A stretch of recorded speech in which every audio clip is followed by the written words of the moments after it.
দেখতে দেখতে শতবর্ষ অতিক্রম করেছে ময়দানের ঐতিহ্যশালী বালক সংঘ ক্লাব। বর্ষব্যাপী চলছে খেলাধুলা থেকে সাংস্কৃতিক অনুষ্ঠান, বিভিন্ন ধরনের কর্মসূচি। আর 2025 সালের প্রথম দিনে বুধবার বালক সংঘ ক্লাবে আয়োজন করা হলো এক বিশেষ অনুষ্ঠানের, যার নাম ক্রিকেট ও কবিতা। ক্রিকেট ও কবিতার মেলবন্ধন ঘটিয়ে এক সুন্দর অনুষ্ঠান আয়োজিত হলো।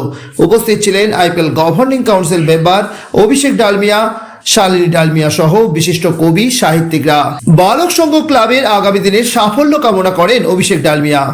উল্লেখ্য, বালক সংঘ ক্লাবের মাঠে রাতেও যাতে ভালোভাবে ক্রিকেট খেলা যায়, তার জন্য বসানো হয়েছে উচ্চমানের ফ্লাড লাইট। অভিষেক ডালমিয়া ও তাঁর স্ত্রী শালিনী ডালমিয়ার উদ্যোগে ফ্লাড লাইট বসানো হয়েছে।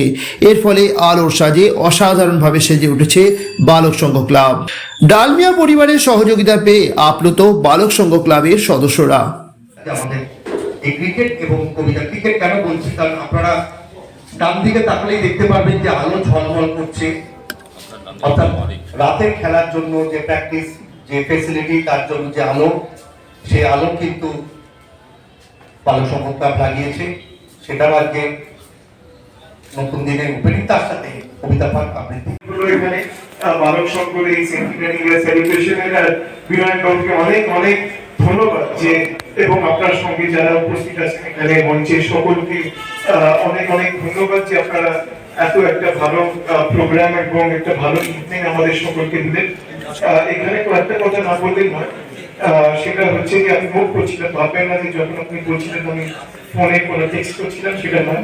কয়েকটা কথা আমার মনে হয়েছিল যে এটা নোট না করে না বললেই নয়। একটা আপনি বললেন যে ঝুনঝুনু থেকে, যেটা রাজস্থানের যে জায়গাটা, আমরাও কিন্তু সেখান থেকে এসেছি এবং আমার মাও বাঙালি, আমার বউ বাঙালি, এবং আমরাও কিন্তু অনেকটাই বেশি বাঙালি হয়ে গেছি এখানে থেকে। তাই জন্য যদিও আমরা মারবাড়ি হয়তো যদি আপনি দেখেন অত হাইপার টেকনিক্যালি যদি দেখেন, কিন্তু আমার মনে হয় যে ওভারঅল আমরা নিজেদেরকে বাঙালি মনে করি। এবং আমার মামা এখানে আছেন, যিনি সভাপতি এই ক্লাবের প্রবীরদা। তো আমরা প্রবীরদা বলি যদিও মামা, কারণ আমরা এই যারা স্পোর্টসের সঙ্গে যুক্ত আছে সবাই এখানে দা, বয়স ফ্যাক্টর হয় না, কম হতে পারে, বেশি হতে পারে, যেটাই হয় না কেন। আরেকটা যেটা আপনি বললেন যে তারা মন্ডলের আগে বিল্ডা চলে গেছে, সে ব্যাপারেও না বললেই নয়, সেটা আমার বাবার ফার্স্ট প্রজেক্ট ছিল কনস্ট্রাকশন। যেটা আমার বাবার প্রথম প্রজেক্ট, বা আমার ঠাকুর দাদা মারা যাওয়ার পর, তো সেটা ওনার বিল্ডা প্ল্যানেটেরিয়াম ফার্স্ট প্রজেক্ট ছিল। আপনি বললেন যে মরার আগে কেন মরবো, যে হারাবো কেন, সেটা হারবো কেন, যখন হারছি আমার মনে হয় সেটাই কিন্তু স্পিরিট অফ ক্রিকেট, যেটা সেটাই বোঝায় যে যখন মনে হয় যে হয়তো ইম্পসিবল টার্গেট, কিন্তু তখন আপনি চেষ্টা করতে থাকেন। আর এরকম অনেক ইনসিডেন্টস আছে যেখানে হয়তো লাস্ট উইকেটে যখন কেউ ভাবেনি যে খেলাটা উল্টো হতে পারে, কিন্তু খেলা পাল্টে গেছে। আমার মনে হয় ওই আশা নিয়ে আমরা সকলে যারা স্পোর্টসের সঙ্গে যুক্ত আছি, আমরা চাই যে এই যে ফ্যাসিলিটি আজকে যেটা এখানে হয়েছে, যেটা যে এখানে লাইটস লাগানো হয়েছে, আমার মনে হয় তাই জন্য অনেক অনেক কংগ্রাচুলেশনস টু বালক সংঘ ক্লাব এবং প্রেসিডেন্ট কে, সেক্রেটারি, বাকি যারা যুক্ত আছেন সকলকে। কারণ আমার মনে হয় যে আশা করবো যে এখান থেকে অনেক ছেলে উঠে আসবে এবং আরো অনেক, যে আপনি যে ওয়ার্ল্ড চ্যাম্পিয়নশিপের কথাগুলো বললেন, একটা হয়তো আমরা ফাইনালে গিয়ে জিততে পারিনি, একটা আমরা জিততে পেরেছি, কিন্তু আমার মনে হয় যে বেঙ্গল থেকে যেন আরো পার্টিসিপেশন বেশি থাকে, সেটাই চেষ্টা থাকে বালক সংঘ ক্লাবের। আর এখান থেকে যদি একটা দুটো ছেলে যদি উঠে পরের ওয়ার্ল্ড কাপ গুলো আমরা যদি দেখতে পাই, সেটা জুনিয়র লেভেলেই হোক বা সিনিয়র লেভেলে, এখান থেকে কিন্তু আগে অনেক প্লেয়ার উঠে এসেছে, দেবাংও খেলেছে এবং বাকি অনেক প্লেয়ার যারা এখান থেকে উঠে এসেছে। দিলীপ দোষী, অফকোর্স, দিলীপ দোষীর মতো প্লেয়ার হয়, আপনারা জানেন যে life time achievement award cricket association of Bengal. তবে সত্যি যেটা একটা কথা না বললেই না, যেটা আমার মনে হয় আপনি বললেন যে স্লিপে কঠিন ক্যাচ, আমার মনে হয় আমাদের জন্য অত্যন্ত কঠিন এই দুটোকে জুড়ে বলা। কিন্তু আমার মনে হয় যে আশা, এবং যদি আপনারা সকলে যেভাবে আপনি যে তুলে ধরলেন এই মেলবন্ধনটা ক্রিকেট এবং কবিতা, আমার মনে হয় সেটা সত্যি অসাধারণ। আমার শোনা নেই এর আগে আমি শুনেছি যে অনেকগুলো কবিতা আছে, মোমেন্টস এন্ড থটস, যেটা হয়তো ক্রিকেটের উপরে আছে, বা কামশেন, যেটা অস্ট্রেলিয়ান একজন ফ্যান সে লিখেছিল শিল ওয়ানের উপর, কিন্তু এরকম যে ওয়ার্ল্ড কাপের উপর, এটা কিন্তু আমি কোনোদিন শুনিনি। এই বইটা প্লিজ পাঠাবেন, কারণ আমিও এটা চাই যে এটা যেন বিসিসিআই তে রাখা হোক। থ্যাংক ইউ, ধন্যবাদ। Thank you. New year to everyone. আমাদের ইউজুয়ালি এরকম তো হয় না, এরকম ভীষণ ভালো লাগছে এরকম অনুষ্ঠান, যেখানে এরকম অ্যাকচুয়ালি আমরা কখনো পাই না। কবিতা বলা হচ্ছে, সবাই শুনছি আমরা বসে একসাথে নিউ ইয়ার্স ডেতে 1 জানুয়ারি। খুব ভালো লাগছে। থ্যাংক ইউ রঞ্জিত দাকেও এত সুন্দর একটা জিনিস অর্গানাইজ করবার জন্য। Thank you so much. হে মঙ্গলময়, দূর করে দাও তুমি সর্বতুচ্ছ ভয়, লোক ভয়, রাজ ভয়, মৃত্যু ভয়, আর দিন প্রাণ দুর্বলে এই পাষাণ ভার, এই চিরপেশন যন্ত্রণা ধুলি তলে, এই নিত্য অবনতি দণ্ডে পলে পলে, এই আত্ম অপমান অন্তরে বাহিরে, এই দাসত্বের রজ্জু ত্রস্ত নত শিরে। একটা কোনায় দাঁড়িয়ে দেখছিলাম দুটি ছেলে গেরুয়া বসন পরে মন্দিরের সিঁড়ি মুছছিল। এত মন্দিরে আমি কাউকে সিঁড়ি মুছতে দেখিনি। এত ভালোবাসা দিয়ে আমি কাউকে ধুলো তুলতে দেখিনি। সিঁড়ি নয়, যেন জননীর ত্বক থেকে ধুলো তুলছিল। এভাবে কেউ সিঁড়ি থেকে ধুলো তুলতে পারে এ আমি কোথাও দেখিনি। স্নেহপ্রজ্ঞ মহারাজকে জিজ্ঞাসা করলাম, ছেলে দুটিকে?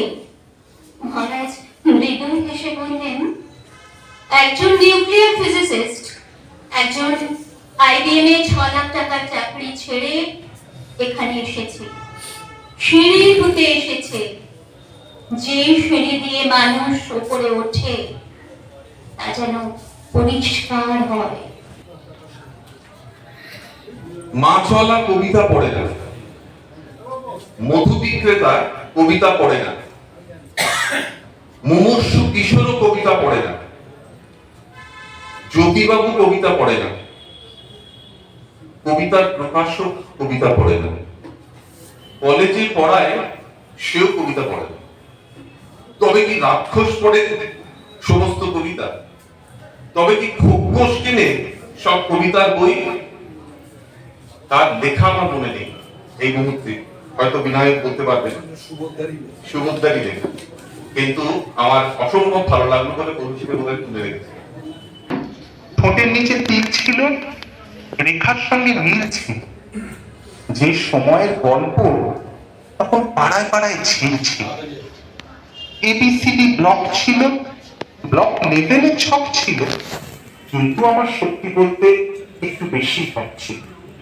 রিপাবলিকে ম্যাথ ছিল, স্লিপে কঠিন ক্যাচ ছিল। কোন স্কুল জানতাম না, নীল শাড়ি লাল ব্যাগ ছিল। ধার খেলে ধার শোধ ছিল, মান অপমান বোধ ছিল। কমলা লেবু কম তাতে কি, অনেক অনেক রোদ ছিল। একটু মোটা চাল ছিল। ময়দান আপডেটে সবাইকে স্বাগত জানাই। আপনাদের সঙ্গে চলে এসেছি আমি সৌরভ। আর বালক সংঘ ক্লাব তাদের শতবর্ষ অতিক্রম করেছে এবং বর্ষব্যাপী বিভিন্ন ধরনের কর্মসূচি তাদের কিন্তু চলছে, এবং এর আগে আপনারা দেখেছেন বৃক্ষরোপণ থেকে শুরু করে বিভিন্ন ধরনের কর্মসূচি গ্রহণ করা হয়েছে। আর আজকে একেবারে একটু অন্য স্বাদের প্রোগ্রাম, ক্রিকেট এবং কবিতা দুটোর মধ্যে একটা মেলবন্ধন ঘটানোর চেষ্টা করা হয়েছিল, এবং যেখানে উপস্থিত ছিলেন IPL গভর্নিং কাউন্সিল মেম্বার অভিষেক ডালমিয়া থেকে শুরু করে শালিনী ডালমিয়া সহ বিশিষ্ট কবি সাহিত্যিকরা উপস্থিত ছিলেন, এবং একটা সুন্দর একটা পরিবেশ আমরা দেখলাম। এই মুহূর্তে আমাদের সঙ্গে রয়েছেন নানুদা স্বাগত জানাই ময়দান আপডেটে। এবং আজকের একটা একটু অন্য স্বাদের একবারে প্রোগ্রাম বলা যেতে পারে, বর্ষব্যাপী তো চলছে বিভিন্ন কর্মসূচি, কি বলবেন? আপনারা কি বললেন দেখি, কি ভাবছেন দেখি? হ্যাঁ, খুবই ভালো, মানে একটা ক্রিকেটের সঙ্গে কবিতার মেলবন্ধন, এইটাই হচ্ছে কথা। ক্রিকেট, কবিতা, কমলা লেবু সব একরকম। হ্যাঁ, এটাই হচ্ছে শীতকাল। তা আমরা সেটা ক্রিকেটের সঙ্গে কবিতাকে নিয়ে এসেছি। আমরা ভেবেছিলাম যে কবিতার শ্রোতা বোধহয় নেই, কিন্তু দেখলাম কবিতারও শ্রোতা আছে, কবিতারও লেখার লোক আছে, কবিতা বলারও লোক আছে, তাহলে আমরা পড়ে পড়ে মার খাচ্ছি কেন বাংলা ভাষায়? সেটা নিয়ে এখন নতুন করে চিন্তা করতে হবে। আমাদের মনে হয় এরকম অনুষ্ঠান যদি আমরা ছড়িয়ে দিতে পারি 4 জায়গাতে, আমাদের তো ক্রীড়া সংস্থা, তা সত্ত্বেও আমরা যদি এই ধরনের কবিতার আয়োজন করতে পারি, সাংস্কৃতিক সংস্থাগুলোও যদি করে থাকতে পারে, তাহলে বাংলা ভাষাটাই আরও জোরদার হবে। এবং বাইরে বেরিয়ে আমরা দেখলাম একেবারে অসাধারণ ফ্লাড লাইট, যেটা একেবারে মাঠের সৌন্দর্য বাড়িয়ে দিয়েছে, রাতে ক্রিকেট খেলার ব্যবস্থা, এবং শালিনী ডালমিয়া উনিও একটা সহযোগিতা করেছে। এটা বলছি, প্রথম কথা হচ্ছে এখন যে কোনো খেলাই টেকনোলজি ভিত্তিক, শুধু মাঠে না, আমাদের পেছন দিকে তাকালেই দেখবেন এই টেন্টেই আছে ক্রিকেট বোলিং মেশিন, এখন বোলিংটাও মেশিন দিয়ে হচ্ছে।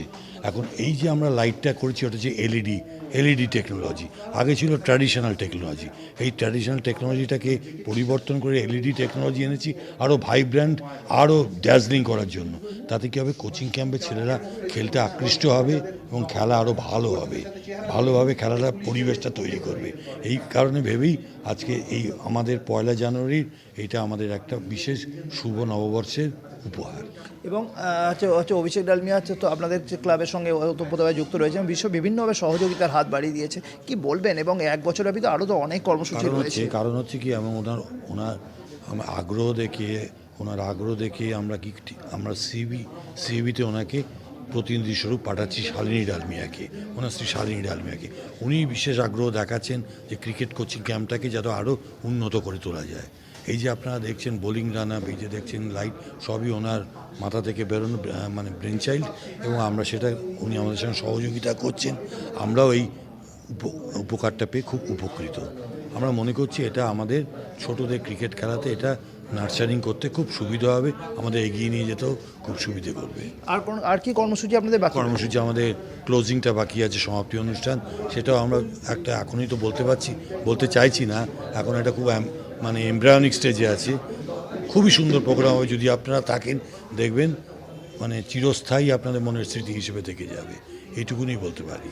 ধন্যবাদ। সৌরভ ও রোহিতের রিপোর্ট, ময়দান আপডেট।